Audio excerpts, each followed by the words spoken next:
त्यो चाहिँ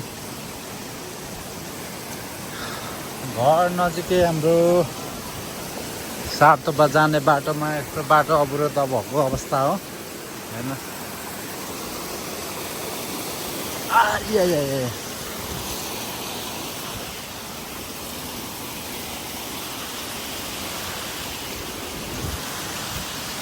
हेर्नुहोस् यसरी पुरा रिक्स मोलेर हामी आउँदैछौँ। यता हेर्नु ल, यहाँ बहिनी र दाजु आउँदै हुनुहुन्छ। एकदम गाह्रो छ यहाँ तल हेर्नु। पानी पर्दा हेर्नुहोस् बाटो भन्ने चिज कहीँ राम्रो छैन, कहीँ छैन। सोलुङ लगाएको हेर्नु त यहाँ त्यतिकै बसिराखेको छैन वरिपरि। अब यसरी गइराखेको छ होइन। जस हेर्नु तपाईँहरू सतर्क भएर हिँड्नु होला, जहीँ हिँड्दा पनि।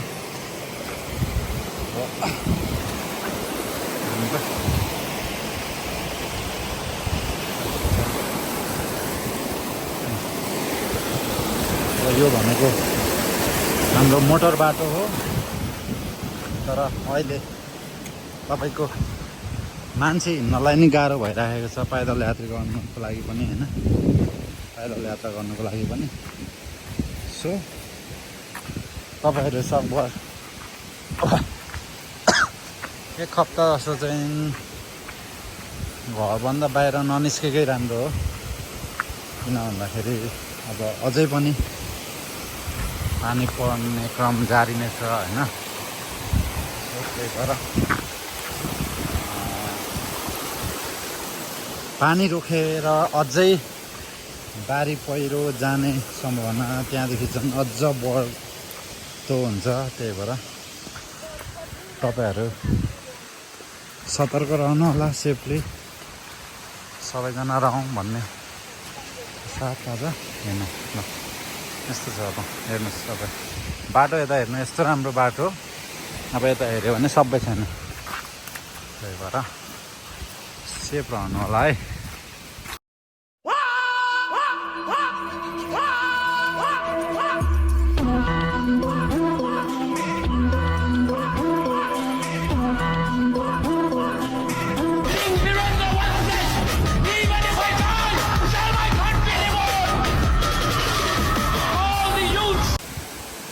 हेर्नुहोस् हजुर बाटोको अवस्था यस्तो छ।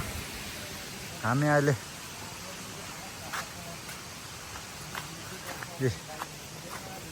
कहीँ पनि हिँड्नु सक्ने अवस्था छैन। साधन लिएर त झन् कहीँ हुनै हुँदैन। त्यतिकै पनि तपाईँहरू कहीँ यात्रामा हिँड्दै हुनुहुन्छ भने सावधानीपूर्वक हिँड्नु होला। अहिले हेर्नुहोस् हामी गाउँ हिँड्दै गरेको, घर हिँड्दै गरेको। अब हेर्नुहोस् अब कुन बाटो जाने, यहाँ बाटै छैन। हेर्नुहोस् त ल हेर्नुहोस् ल, यो त भर्खरै झरेको हो। यो हाल्थे चोकमा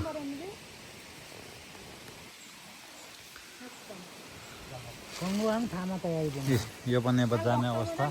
अहिले हामी यता पनि जान सक्छौँ। बाटो छेउ भन्छु।